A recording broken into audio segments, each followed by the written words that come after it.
തദ്ദേശ സ്വയംഭരണ തെരഞ്ഞെടുപ്പിൽ മികച്ച വിജയം നേടുമെന്ന ഉറച്ച വിശ്വാസത്തിലാണ് കോഴിക്കോട് കോർപ്പറേഷൻ 3-ാം വാർഡായ എരഞ്ഞിക്കൽ ഡിവിഷനിലെ ഇടതുമുന്നണി സ്ഥാനാർത്ഥി എടവഴി പീടികയിൽ സഫീന. മുൻ എലത്തൂർ പഞ്ചായത്തിന്റെ ഭാഗമായിരുന്ന എരഞ്ഞിക്കൽ കോഴിക്കോട് കോർപ്പറേഷനിൽ ഉൾപ്പെട്ട ശേഷം നടന്ന 2 തെരഞ്ഞെടുപ്പിലും ഇടതുപക്ഷത്തിനായിരുന്നു ഇവിടെ വിജയം.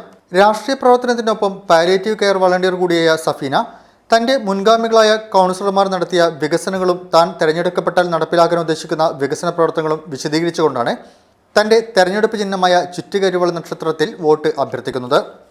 കഴിഞ്ഞ 10 വർഷമായി മുൻ കൗൺസിലർമാരായ രാധാകൃഷ്ണ മാഷ് ആചർത്ത നടത്തിയ വികസന പ്രവർത്തനത്തിൻ്റെ തുടർച്ചയായാണ് ഞാൻ വരുന്നത്. ഇന്ന് നിങ്ങളിൽ ഒരാളായി നിങ്ങളോടൊപ്പം ഉണ്ടാവും. നമുക്കിനി കുറേ കാര്യങ്ങൾ ചെയ്തു തീർക്കാനുണ്ട്. പ്രദേശത്തെ ജനകീയ വിഷയങ്ങളിൽ ശക്തമായ ഇടപെടലുകൾ നടത്തുന്നതിനാൽ വോട്ട് തേടി വീടുകളിൽ ചെല്ലുമ്പോൾ മികച്ച പ്രതികരണമാണ് ജനങ്ങളിൽ നിന്നുണ്ടാകുന്നതെന്നും സമഗ്രമായ വികസനം ആഗ്രഹിക്കുന്നവരെല്ലാം ഇടതുപക്ഷത്തിനൊപ്പം നിലകൊള്ളുമെന്നും സഫീന പറഞ്ഞു.